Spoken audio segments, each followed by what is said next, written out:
First of all ఈ వీడియోలో మీకు ఏ గిమ్మల్ తీసుకోవాలో మీ ప్రొఫెషన్ తగ్గట్టు మీ వర్క్ తగ్గట్టు ఏ గిమ్మల్ అయితే మీకు బాగుంటుందో అది నేను ఇప్పుడు క్లారిటీ ఇస్తాను. నేను చాలా గిమ్మల్స్ వాడాను. 3 Pro వాడాను, 3 వాడాను, 4 Pro వాడాను, 4 వాడాను, మినీ వాడాను, ఆఖరి 2 Pro కూడా వాడాను. మీరు బిగినర్స్ అయితే మీరు కళ్ళు మూసుకొని డీజేకి వెళ్ళిపోండి గైస్. డీజేలో నేను ఏ సిరీస్ గిమ్మల్ తీసుకోవాలని ప్రిఫర్ చేస్తా అంటే ప్రతి గిమ్మల్కి ఒక పేలోడ్ ఉంటుంది గైస్. పేలోడ్ అంటే దాని వెయిట్, ఆ గిమ్మల్ ఎంత వెయిట్ అయితే మోయగలదో ఆ వెయిట్ వరకే తీసుకుంటుంది. గిమ్మల్ వెయిట్ ఉంటేనే మన షార్ట్స్ అనేది పర్ఫెక్ట్గా తీసుకోవచ్చు.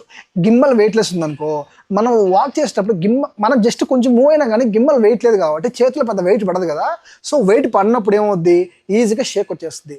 గిమ్మల్ వెయిట్ ఉన్నప్పుడు కాస్త హ్యాండ్ పెయిన్ వచ్చినా అలవాటు అయిపోద్ది, నో ఇష్యూ. కానీ షార్ట్స్ మాత్రం ఎంత పర్ఫెక్ట్గా వస్తాయి అంటే అంత పర్ఫెక్ట్గా వస్తాయి. ఎందుకంటే నేను RS4 వాడా, 4 Pro వాడా, 4 మినీ వాడా. ఈ మూడిట్లో నాకు బెస్ట్ అనిపించింది. గైస్ ఏ గిమ్మల్ తీసుకోవాలో ఫుల్ క్లారిటీగా మీకు కావాలంటే మన యూట్యూబ్లో లాంగ్ వీడియో ఉంది, వెళ్ళి చూసేయండి గైస్. చాలా మంది కూడా ఒకటే క్వశ్చన్ అన్న గిమ్మల్ తీసుకోవాలా, నాకు చాలా మంది DMs కూడా చేస్తున్నారు ఇన్స్టాగ్రామ్లో. నేను అందరికి ఏం చెప్తాను అంటే ఖచ్చితంగా ఈ వీడియో మీరు అందరూ చూడండి.